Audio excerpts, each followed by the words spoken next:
el texto del Evangelio de San Lucas que acabamos de escuchar nos muestra al Señor enseñando, predicando en la sinagoga de Nazaret.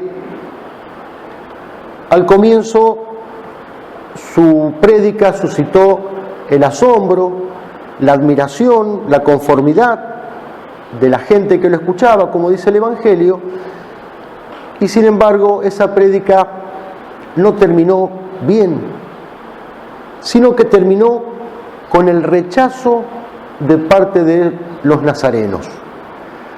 A tal punto lo rechazaron que dice el Evangelio que lo quisieron matar. Lo echaron a empujones de la ciudad, lo llevaron hasta el borde de un precipicio con intención de arrojarlo hacia abajo, y el Señor obró un milagro de majestad y se escabulló de sus manos. En definitiva, terminaron dándole la razón, porque en su prédica acababa de decir: yo les aseguro que ningún profeta es bien recibido en su tierra. Nazaret fue la tierra de Jesús, fue el lugar donde se crió, donde vivió su infancia, su adolescencia. Había una cierta predilección de Dios por Nazaret. Cristo se determina a anunciarles a los nazarenos el reino de los cielos, es la luz que vino a los hombres, pero esa luz que trataba de penetrar en esos corazones se encontró con las manos de aquellos que cerraron puertas y ventanas para seguir en la oscuridad, para no ser iluminados por esa luz de Dios. La luz que quiere iluminar y que las tinieblas se niegan a recibirlo. Como dice San Juan en el prólogo de su Evangelio, vino a los suyos y los suyos, no los extraños, los suyos no lo recibieron. Es el misterio de la libertad del hombre, luchando, pulseando, forcejeando contra el amor de Dios. Es el rechazo a la gracia. Y el rechazo a la gracia puede tener distintos motivos. En primer lugar, alguien puede rechazar la gracia por ignorancia. Es decir, rechaza la gracia porque ni siquiera sabe que existe. Obviamente puede ser una ignorancia culpable. Está en la ignorancia culpablemente, es decir, negligentemente. No ha hecho lo suficiente por salir de esa ignorancia, pero en definitiva ignora la gracia. Una segunda razón de rechazar la gracia es la fragilidad. Saben que existe la gracia, pero sin embargo sienten lo que dice San Pablo: veo el bien que quiero y hago el mal que no quiero. Rechazan la gracia porque es más fácil el pecado que la virtud.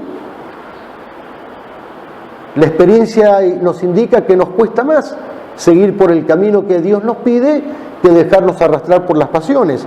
Entonces son aquellos que rechazan la gracia por debilidad, por fragilidad. Siguen apegados a los placeres que proporciona el pecado. Y un tercer motivo de rechazo es por rebeldía, que es el más grave de todos, al punto que llega a ser un motivo demoníaco, diabólico. O sea, se rechaza la gracia en franca oposición a Dios. Se llega a odiar la verdad. Son aquellos que hacen todo lo posible para entregar al justo y a la justicia y condenarlos. Prefieren sacárselo de encima al justo y echarlo a empujones para despeñarlo por el barranco, que es lo que hicieron los nazarenos con Cristo. Y es lo que siguen haciendo muchos modernos nazarenos. Por supuesto que nunca faltan excusas para esto. Esas excusas son: la iglesia no me entiende, la iglesia está anquilosada, se ha quedado en el tiempo, la iglesia debería abrirse más para comprender la problemática del hombre de hoy, la iglesia debería comprometerse más con las realidades humanas. Y resulta que la iglesia hace 2000 años que viene comprometiéndose con las realidades humanas. Si precisamente Cristo la fundó para que la iglesia sea la única vía de salvación, el camino que nos lleve hasta el cielo. Y no hay forma de llevar a alguien al cielo si no es comprometiéndose con sus realidades humanas. Lo que pasa es que siempre van a existir excusas para tratar de justificar mi alejamiento de Dios. Es lo mismo que hicieron los sabios necios de Atenas con el apóstol San Pablo luego de escuchar su predicación. Le dieron una palmadita en la espalda y le dijeron: ya te escucharemos otro día. Y muchos se van de la iglesia, es cierto, por culpa nuestra. Debemos reconocerlo. Tanto malos ejemplos de sacerdotes como malos ejemplos de laicos hacen que mucha gente se vaya, se aparte de Dios y de la iglesia. Pero también es cierto que hay mucha gente que se va de la iglesia no por los escándalos reales o inventados. Se van de la iglesia porque no les gusta el mensaje. Se van de la iglesia porque es demasiado duro este lenguaje, como le dijeron los discípulos a Jesucristo. Se van de la iglesia porque no soportan la doctrina de la iglesia. Se cumple lo que dice el apóstol San Pablo a modo de profecía: llegará un tiempo en que los hombres no soportarán la sana doctrina. Y entonces, como la iglesia no cede en lo doctrinal, porque tiene que ser inflexible en eso, porque no puede cambiar una sola coma del mensaje de Cristo, entonces optan por apartarse de ella. Y al apartarse de la iglesia, se están apartando de Dios. Es el rechazo a la gracia, el rechazo por soberbia, por rebeldía, que, como decíamos, es la peor de las tres formas. Y lo tremendo para la salvación de esas almas es que, como dice el apóstol San Pedro, Dios rechaza a los soberbios, pero da su gracia a los humildes. O sea, el que peca por ignorancia o por fragilidad, las dos primeras formas que veíamos de rechazo a la gracia, el que peca de esta forma, si es humilde, en realidad se ve colmado por la gracia y por el amor de Dios. Si es humilde, Dios le dará la gracia necesaria para enmendarse, para arrepentirse, para corregir su conducta, para volver al camino del cielo del cual nunca se debió apartar. Precisamente para eso Dios se hizo hombre. Para eso Cristo murió en la cruz y resucitó. En cambio, saber que Dios me rechaza porque yo lo rechacé primero, rechaza a los soberbios pero da su gracia a los humildes. Saber que Dios no moverá un dedo para salvarme porque lo intentó 1000 veces y yo no quise, eso es tremendo. Eso es tremendo. Es como estar condenado en vida. Es un anticipo del infierno, donde el condenado experimenta la desesperación y el rechazo permanente de ese bien infinito que por su culpa perdió. Difícil de creer, difícil de creer.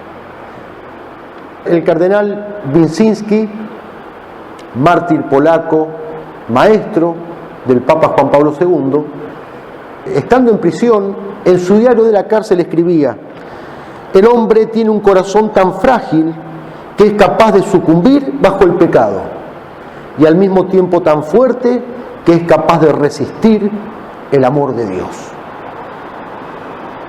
Es esto. San Pablo lo llama misterio de iniquidad. Es un misterio, algo que nos cuesta entender. Más aún, nunca lo terminaremos de entender en esta vida. ¿Cómo puede existir alguien tan obstinado en el mal que se empecine en rechazar el amor de Dios que lo quiere salvar? Misterio de iniquidad, misterio que también tiene su manifestación pública, su manifestación social. Ese rechazo a la gracia no queda solamente en la interioridad del corazón.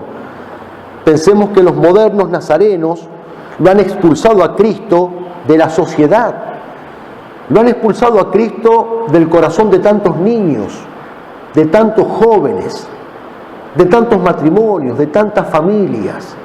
Lo han expulsado a Cristo de la educación, con la maldita ESI, educación sexual integral. Lo han expulsado a Cristo a través de la maldita ideología de género. lo han expulsado a través del feminismo radical, lo han expulsado a través del homosexualismo imperante hoy, incluso en nuestras leyes. Son modernos nazarenos que lo van expulsando a Cristo de tantos corazones. Tienen un solo cometido: matarlo a Cristo, despeñarlo por el barranco. Quieren matar su verdad, la quieren matar en tantas inteligencias, sembrando la mentira, el error, la confusión. Quieren matar la gracia de Dios en tantos corazones. Pero Cristo es Dios.